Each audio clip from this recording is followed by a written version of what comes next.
I want to thank you for the opportunity to worship with you today, and I want to thank Andrew for the invitation to come and share with you some of the story that my wife Beth and I have shared over the past few years. In fact, it was a gift to me to have this opportunity to pull my thoughts together and summarize and own this remarkable time in our life. I was asked to share how Beth and I were drawn into the work of social and racial justice. And as I preach this morning, I want to let the word that we have heard help to interpret our journey. While that word may be uncomfortable at times, I speak of grace in hope that its truth can set us all free. A few minutes ago, we read these words together from Psalm 71. Rescue me, O my God, from the hand of the wicked, from the grasp of the unjust and cruel. As we read this ancient Jewish poet as our sacred text, I hear this word from God in other voices as well. The cries of the poor, the immigrants, the refugees, the LGBTQ community, and people of color. Our neighbors are calling out God's unfulfilled promise of justice and calling us to join in that lament. And I believe that we, as followers of Jesus, are stewards of those promises, called to God's persistent work of keeping them. When I retired 2.5 years ago, I envisioned more time with my grandchildren, road trips, long, leisurely hikes in the woods. But our retirement's been re-envisioned. Born again, perhaps, on a path toward racial justice. I always saw myself as a reasonable, educated, progressive Christian, opposed to racism, of course, thinking someone should do something about it. But honestly, I didn't meet a person of color until I was almost a teenager. And I first worshiped with an African American when I was in college.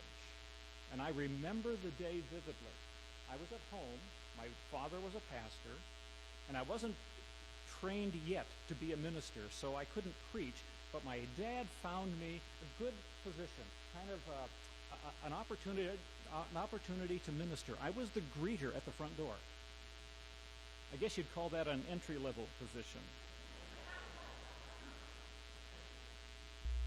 And I saw Bernard walking up the driveway. He was a classmate from high school. I never really knew him, but I knew who Bernard was, and he was African American. And he came to church that day. And the next Sunday, his mom and his brother came with him to church that day. Then I went off to school, but I kept in touch with home, and I realized that over the next 2 years, our church became, without any intentionality about it, multicultural. White, black, Hispanic, Native American. I watched it happen from a distance, and it had an impact on me. I was raised in a fairly conservative, even almost fundamentalist Baptist tradition, and I was told that social justice was really a heresy.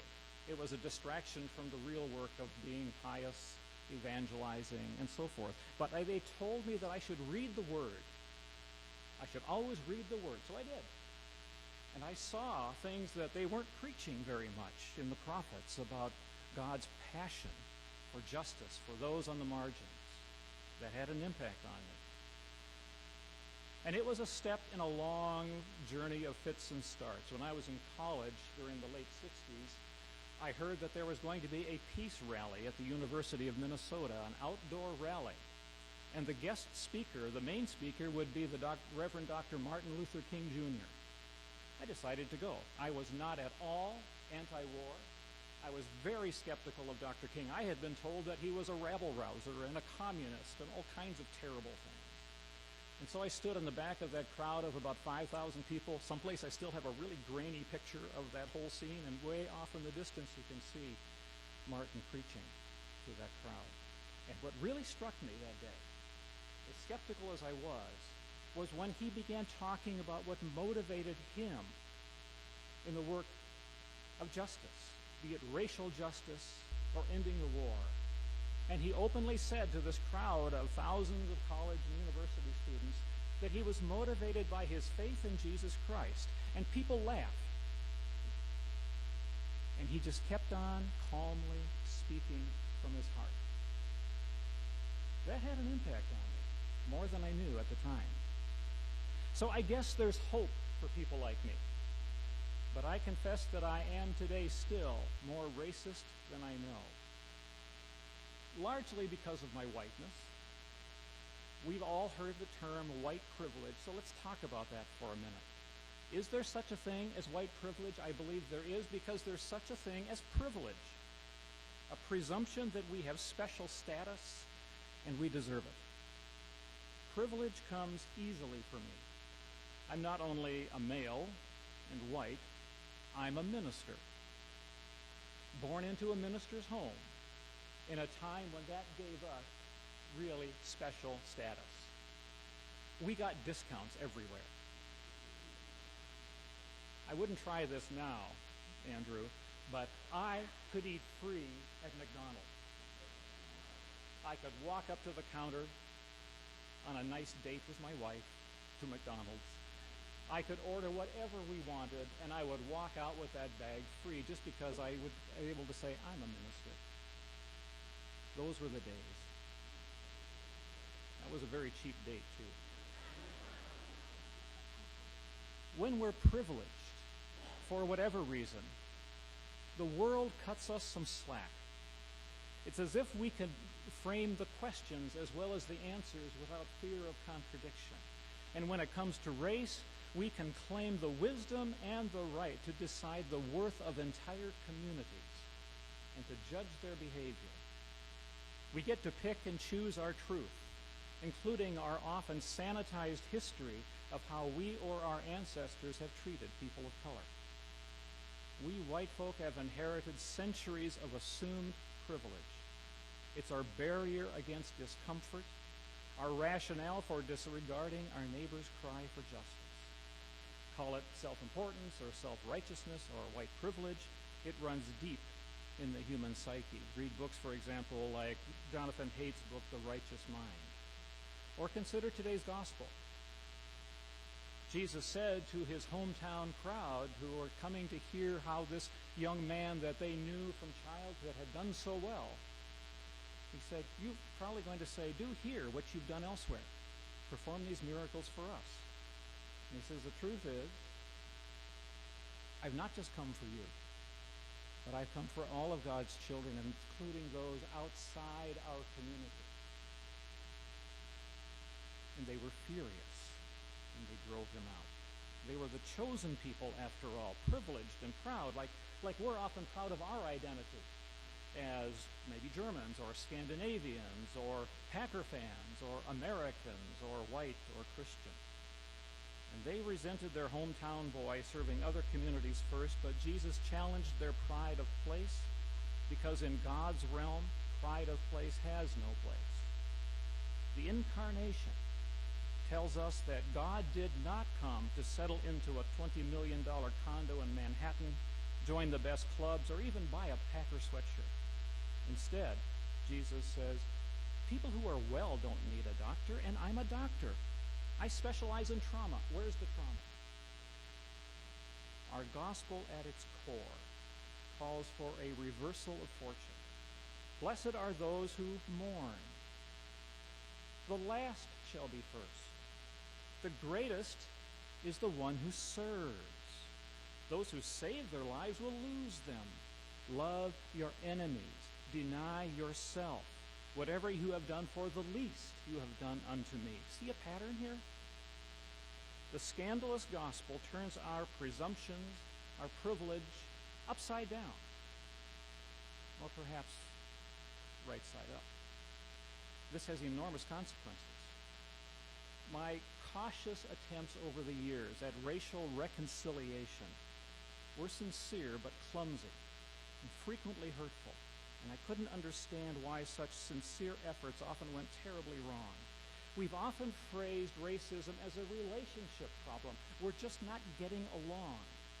But reconciliation, we give a little, you give a little, we'll all meet happily in the middle, ignores the pain and injustice of systemic racism, and requires little from us except sincerity. As sincerely as we may long for racial reconciliation, I believe we cannot have it. Not yet. But I also believe there's reason for hope. While my wife and I were enjoying our retirement dream in the suburbs on April 30th, 2014, Dontre Hamilton, a young black man, unarmed, with mental health problems, was shot 14 times downtown in Red Arrow Park. The news made Beth and I uneasy, but we felt no impetus to respond. Then in August of 2014, Michael Brown was killed in Ferguson, Missouri. That hit closer to home. That increased our dis-ease because Beth lived 31 years near there and raised her family there, and we still have family nearby. That fall, we were spending a delightful evening downtown. We went out to a nice dinner, and then we went to the Rep for a play. And as we were walking, we saw helicopters circling Red Arrow Park, and news trucks there, and a heavy police presence. And we heard the crowd in the park chanting, "Justice for Dontre." But we were relieved when it didn't interfere with our evening. But next week, at a Bible study at our church, the issue of justice came up, and our pastor just mentioned offhanded that he had Googled racial justice in Milwaukee, and the only thing he found was a reference to this organization called the Coalition for Justice.